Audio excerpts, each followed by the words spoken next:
What's up, everybody? It's N to the E to the O and Basil Microbe in the building today with another episode coming to you once again for another dope episode on Babble Talk Podcast. All right, people, we are talking about our favorite 90s and 2000s shows from way back then.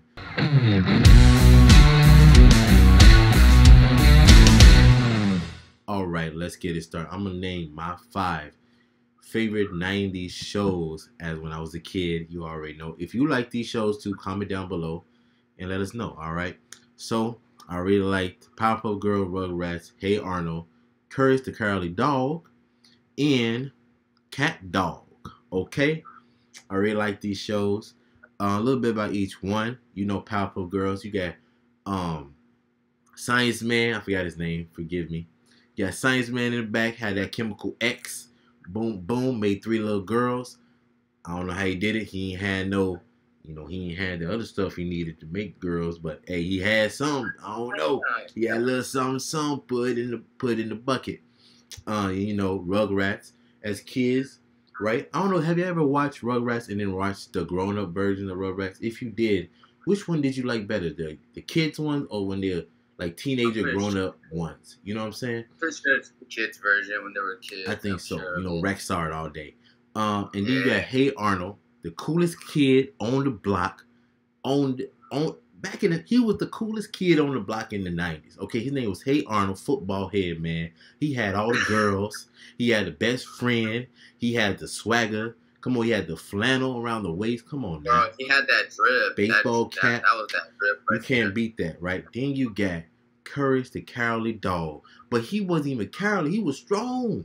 He was a little biatch, but he was putting in that work when he needed to say Meryl. He had to put in that work to say Meryl. Yeah, okay, that was pretty. That was a pretty dark show. A really dark show. Houston was a punk. Lot of characters. I feel you. Houston was a punk, and then my last one, Cat Dog.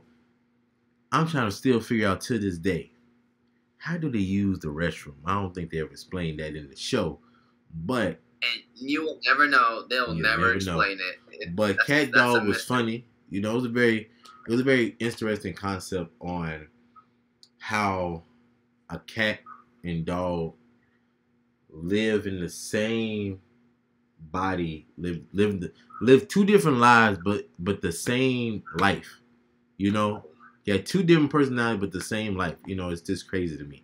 That was my top 5. Let me know which one did you like. Comment down below. Now I'm gonna let Baze take over. Let him name his top 5 90s shows. All right. And if you agree with him, comment down below. If you disagree with him, let us know. All right, go Baze. Come on, man. All right. So I had to look them up again. By the way, you took Powerpuff Girls. That was gonna be one of my 5th. But I also had a backup, which is Johnny Bravo. Ooh. Who didn't love Johnny Bravo? He was so... well, at least he was moved with the ladies. He had that hair, everything. It was a good show. It had a catchy theme song, too. Let's be honest. Then we had Ed and Eddie. Come on, that little whistling introduction. I actually found that a really entertaining show. Weird, but entertaining. I enjoyed it, especially since Eddie was a huge scammer, all for a piece of candy that cost at a quarter. Which reminds me, I wonder if that's how we were when we were kids. We need a quarter. I'm still trying to figure out how can I get one of them big jawbreakers that is just right there. That looks like it could literally break your jaw. That's honestly. The point. Like, it's a jawbreaker. It's in the name, jawbreaker. Yeah. Oh my god, I loved it. I think I binge watched that show. I don't know where at, but I binge watched it. I also Recess. I don't know if y'all remember. Y'all remember that show, Recess? Come on now. You can't do this to me. That's what's the show of shows, man.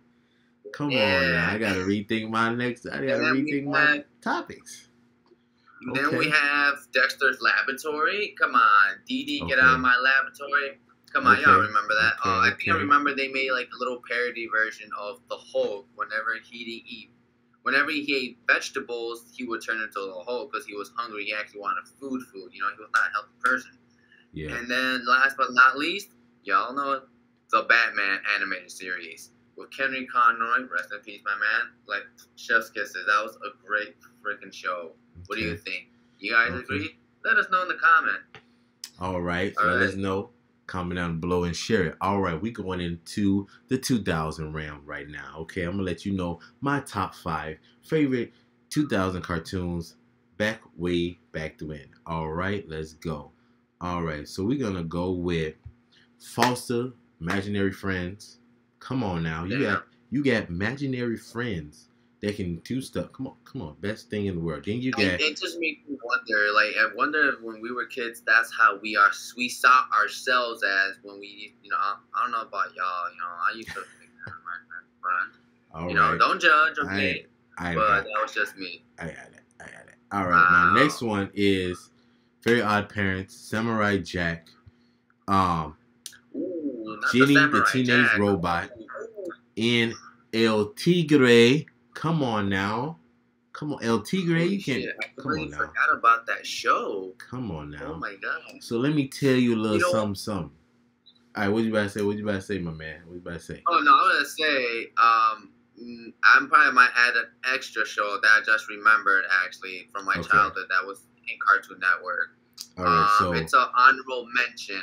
Best to say. So honorable mention is Mucha Lucha. I don't know if you guys remember that show. Come on now. That's the same thing. He trying to copy me, people. He trying to copy me. He got the what's his power? Ping pong man ball. He was he would turn to a ball. Yeah. Yo, when you mentioned Tigre, I was like, oh, I just thought of that show instantly. I was like, oh, I love that show. That was a great show. So that's the theme song went fire. What you talking about? Theme song was fire. I think that's one of the best. I think it's one of the best theme songs. Top 10 best theme songs of like the 2000s. We should, yeah. So for the 5th would be Fairly Odd Parents. Now, who wouldn't want to have? He just trying to copy me. I already said that, but okay. Make wishes and stuff. Yeah. I don't know if y'all saw, but I think there was like a live TV series without Timmy Turner. It was 3. They did 3. They had the cartoon, then they had the 3D movie one, and then they had the live action one with the guy that played Drake and Drake and Josh. Yeah. No, but now they came out with another show, but this time it has nothing to do with Timmy Turner at all. And the Timmy Turner in that show looks kind of terrifying. I'm not gonna lie, he looks a little psycho, but. Yeah, and apparently in that one, he apparently gives away his godparents to somebody else, which is I don't know, man. I didn't look at the show, but anyways, moving on. Then we have Cody Lyoko. Y'all remember Cody Lyoko? Come on now. He can't be doing this to me, people. He can't be doing this. He coming out with the Cody Locos. Come on now, because I said El Tigre. He trying to get loco. He trying to get loco. Come on now. He drinking 4 Locos. That's what he doing. He drank some 4 Locos before he started his episode. That's why he said Cody Loco, Come on now. Yeah, why you got exposed like that? Come on now. Because I said El Tigre, he want to say Mucha Lucha, didn't say Cody Loco. He tried to get all. All right, cool. What's your next one? But before I move on, so the thing that I like Cody Lyoko, the 2D and 3D aspect of the thing. So, I like how in one world they're 2D, but when they go into the virtual world, they're 3D. I would admit the ending, the finale was kind of disappointing in a way. Like, I don't know what I expected, but it was kind of disappointing. Not what I expected. I don't remember the ending. So I don't think I know I finished it, but I don't think I remember the ending. But I did like the aspect of like they went into the other world to fight these like viruses and stuff, and then they came back with the girl. The girl finally she came back, but it's weird because they did one where she came back as like a live person, right? Yeah. First it was like on the phones, but then they got transported into a live person. But then I think she lost her memory at one point and didn't know anybody and stuff. So it was like kind of weird. They also made a live action. I think they also tried to make a live action TV series, but that didn't work out, unfortunately. Yikes! I kind of saw like an episode, kind of like a glimpse. Yikes! Next one's Teen Titans. Y'all remember before Teen Titans Go? before Teen Titans Go, Teen Titans was beautiful. I loved the show. It was dark, but also had its good comedic moments. It had heart. Better than Teen Titans Go. I don't care. Teen Titans Go is for the people who's uncultured. That's all I gotta say. Uncultured swines, yes. That just is, plain. I mean, that is maybe. evil. But, and then on top of that, Teen Titans Go is again, for people who pour the milk first before putting in the cereal. That's who Teen Titans Go is for. And you can fight me on it, okay? You can fight me on it, all right? You're in the comments. And the thing is, the fun fact, because at the time I wasn't much of a DC fan, was more Marvel, still am now. But I didn't know that in that show, Slade was actually Deathstroke. I didn't know that at all. And so, like, later on, I was like, oh, that's crazy. shit. I knew that. Yeah, and I'm like, you're telling me Slade is OP as hell in this show? Wow. Could he like, be slaying? And on top of that, wow. Smart. Smooth. And on top of that, Slade in that series was voiced by the great and wonderful Ron Perlman, who played Hellboy. I did not know that. Hellboy is one of my favorite characters. Come on now, talk to me. Yeah, I did not know that. Okay, so that. Then I have The Grim Adventures of Billy and Mandy. For a kids show, that was a pretty top tier. Show. Top tier in top 10 best cartoons of all time. Come on now. It was like entertaining. Creepy, I don't know. Do you like when, I think in the first 3 seasons, how the art style was compared to the newer art style? Right? Yeah. I like the newer one, the little more polished version, over the beginning. Cause it was kind of, in my opinion, kind of grainy. It wasn't as nice looking as I would like it. Well, keep in mind, this was like the early 2000s. So when the show first came out, it was like, still kind of new. So I guess once they kind of like started getting a better budget, they probably started paying the artists to do, a little bit more extra work on the designs and stuff like that, Sorry.